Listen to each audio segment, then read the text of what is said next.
Je neuveriteľné, že po takmer 30 rokoch sa Crystal Caves dočkal remasteru.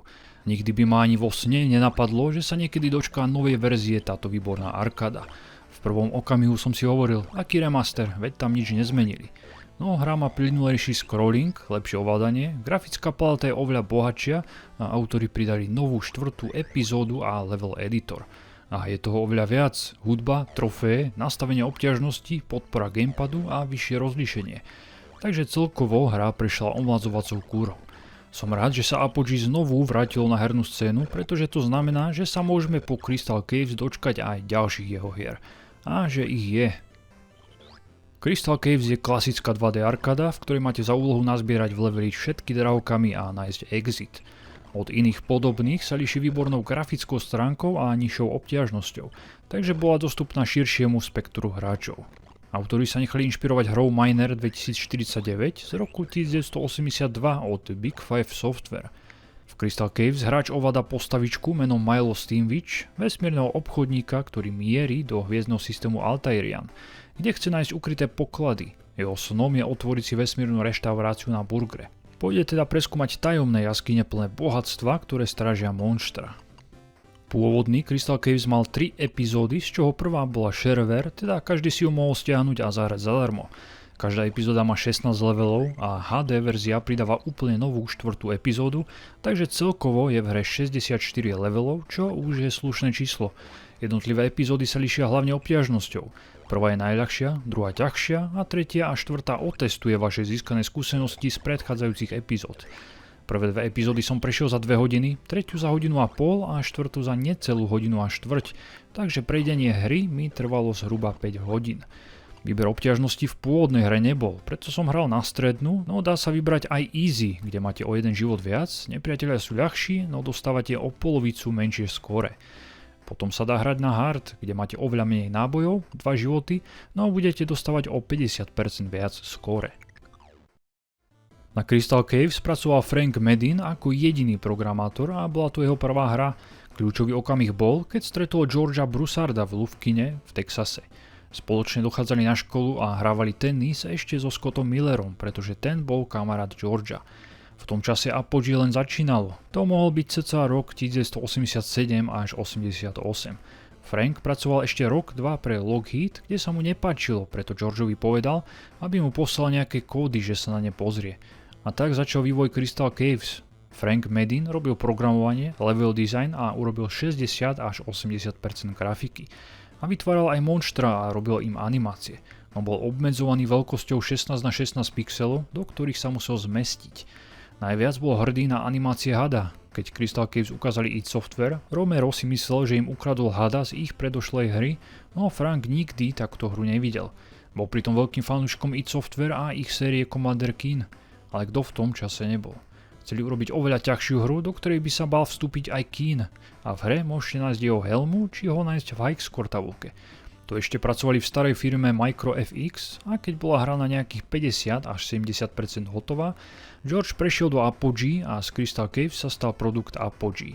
A tak sa tam dostal aj Frank. Môžete si všimnúť screenshot z beta verzie hry. Pôvodne vyzerala úplne inak.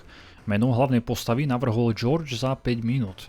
Chcel, aby znelo ako meno nejakého lúzra. Inak robil na grafike, level designu a napísal príbeh. Bol fanúšikom Star Treku, preto prvú epizódu hry pomenoval podľa 15. časti druhej sezóny. Keď prejdete prvú epizódu Crystal Caves, môžete si všimnúť podobu.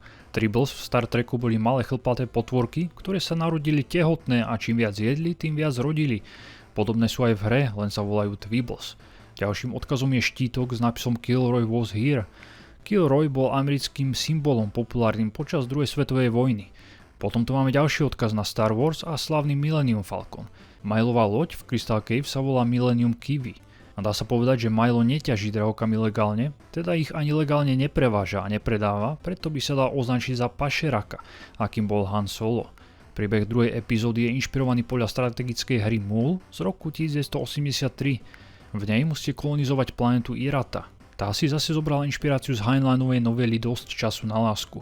No a nakoniec tu máme tretiu epizódu. Keď ju prejdete, Milo si konečne vybuduje svoju reštiku na Burgre a to je zase odkaz na tretí diel Space Questu. Za ten môže Scott Miller, pretože to bola jeho obľúbená hra. Crystal Caves vyšlo 23. októbra 1991, no malo výsť už o mesiac skôr, čiže 5. septembra. Čo sa týka Franka Medina, ten pracoval ešte na Monster Bash a Shadow Warrior, kde robil design a najnovšie pracoval na nových dvoch dieloch Shadow Warrior a potom na Donkey Kong a Metroid pre Nintendo. Poďme na samotnú hru. Po akejsi malej cutscéne, kedy sledujeme Milovú loď brazdiacu vesmírom, sa ocitáme na planéte. Môžete si všimnúť grafický rozdiel začiatočnej obrazovky DOSovej verzie a HD verzie.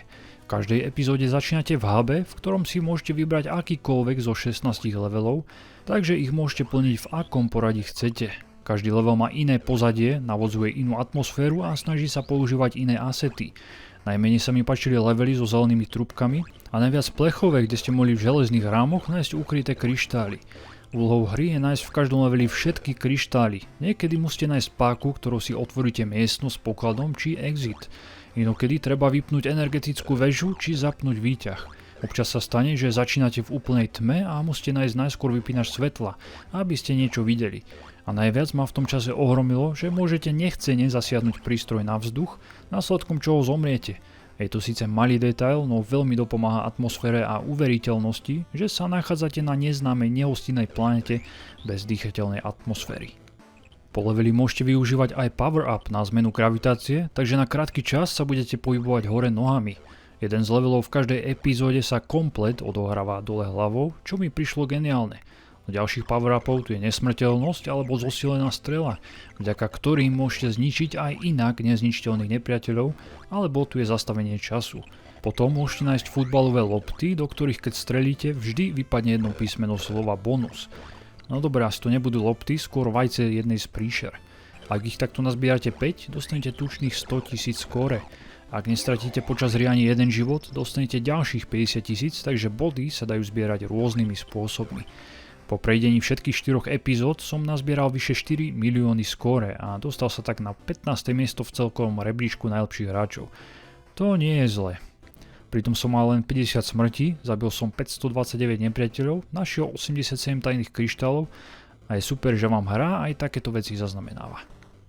Zatiaľ čo Duke Nukem na nepriateľov strieľal prototypom nukleárnej pištole, Milo má nejaký druh raketometu, ktorý dokáže nepriateľov premeniť na prach a kosti.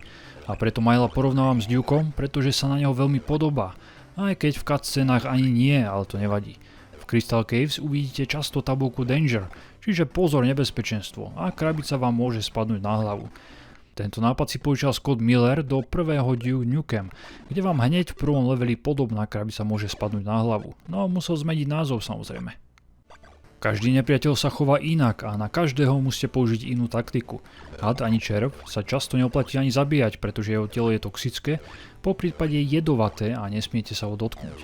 Veľakrát potrebujete veľa miesta na preskočenie, takže musíte taktizovať, kde je najlepšie ho zabiť. Pavúky sú zase len vertikálne monštra a sú najľahšie. Potom tu sú zelené žubrienky, akísi pulci, ktorí majú nepredvídateľné pohyby, ale dokážu sa pohybovať vždy len v jednom smere, až pokým nenarazia na prekažku. Potom sa rozhodnú, či zmenia smer alebo nie. Ďalším je modrý Pac-Man, ktorý je zraniteľný len keď spí.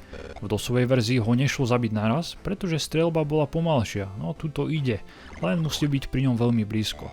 Potom tu sú netopiere či vtáky, ktoré na vás hodia vajce a niekedy sa z neho vyliahne ďalší vták, čo moc nepoteší. Bieli roboti sú asi najotravnejší, pretože sú rýchli a často len tak od radosti zmenia smer. Potom tu sú väčší nepriatelia alias bosáci. Zabojujete si proti štvorhlavému červovi, monštru s 2 ťažkými očami, triceratopsovi alebo prerastenému jašterovi, ktorý sa dá ale ľahko preskočiť. Crystal Cave sa oproti originálu veľmi príjemne hrá, pretože ovládanie je lepšie a aj scrollovanie obrazovky plynulejšie. Hra beží na engine Unity a obsahuje aj skvelý editor levelov, ktorý zvládnu všetci hráči. Ja som si za 2 hodinky vytvoril svoj prvý level, ktorý si môžete stiahnuť v popisku. Škoda je, že keď mám GOG verziu, nešla mi nahrať na Steam Workshop, pretože upload a download sa robí cez hru a GOG verzia to neumožňuje. Takže odporúčam kúpiť skôr Steam verziu, kde si z workshopu môžete stiahnuť nové mapy iných hráčov. No a tu je moja krátka ukážka levelu, ktorý som vytvoril. A už len na záver, Crystal Caves odporúčam. Kúpte si hru a podporte Apogee v ďalších projektoch. またねと笑って見せてくれた、同じように笑い返していたのに、気づけば少し滲んでいたあなたの姿。あれからいくつ夜を越えた、窓越しの白い画面に映ったあなたと見たい景色